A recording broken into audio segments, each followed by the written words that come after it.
I don't have a whole lot of memorized quotes, but the this is one one that of I them. that I do have memorized is from, I think I'm saying his name wrong too, but Jaron Lanier, who is the godfather of virtual reality, who at a conference on learning and digital learning and games and learning in 2013, I think it was 2012, 2013, Learning Without Frontiers was the conference. He was giving his talk and he said that the idea that Silicon Valley is defining how humans will interact in the future is the most perverse thing that's ever happened in the history of society. And Yeah. I think I think there's some truth there. I mean, at the end of the day, some of these things are, I mean, they're driven to keep you engaged and they're driven to keep you engaged through a variety of different means. But they produce those little dopamine hits that really keep you going over and over and over again and wanting more. I mean, I would suggest that the quality of the experience perhaps isn't all that fundamentally great, right? I mean, it's something that we are continually addicted to. I've certainly noticed, I see my usage patterns.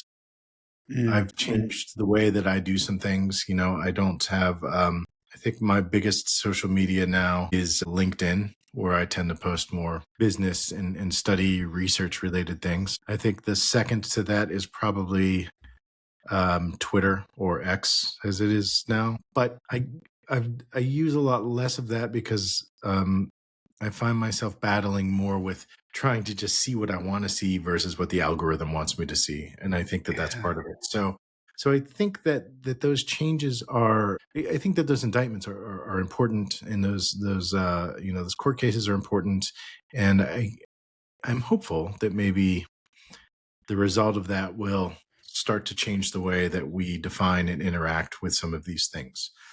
Back in 2013, I think it was. This is on YouTube somewhere. I did an hour-long talk about screen usage, and this was not long after the iPhone was around. And of course, I think as we're in very much this same space here. When you look at EdTech materials across the board, from not just within schools, but in the professional environments as well, the new and shiny is always something that comes in. So about that time, mobile learning was the new shiny thing. So everybody had their iPhones. And so the talk that I gave centered around the fact that this is a really powerful environment. We have these little boxes that are the gateways to all human knowledge at this point, right?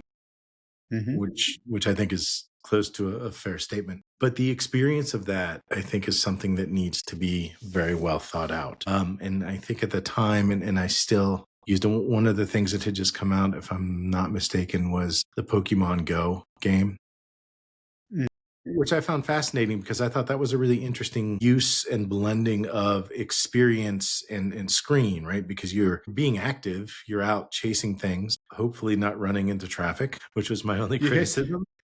Right. Absolutely.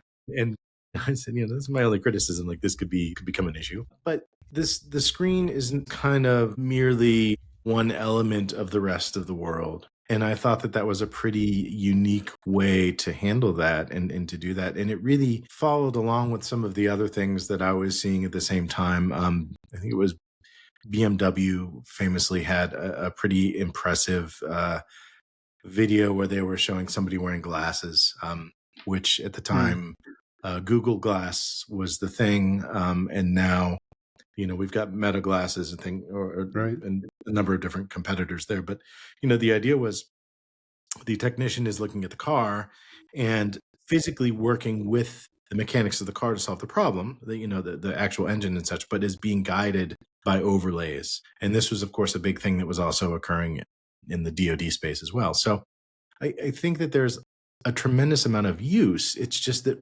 what is being put into the system directly feeds what is coming out of the system. And so those court cases, in my humble little mind, suggest that what's being put into the system is not as beneficial as what's being taken out, or isn't producing the benefit that's being taken out, I should say. Yeah, couple notes on that. Thinking about the algorithm, and Facebook used to be such a big place for me because it was actual social media, could build relationships, network, that kind of thing.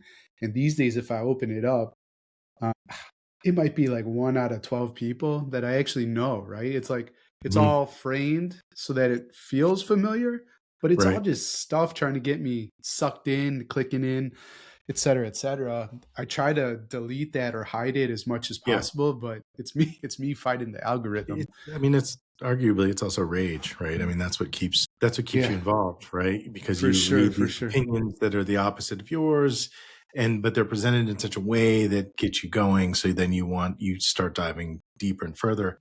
And so then, I mean, I guess the question is, how's that work for kids? You know, I mean, Yeah, exactly. when kids get sucked into these things.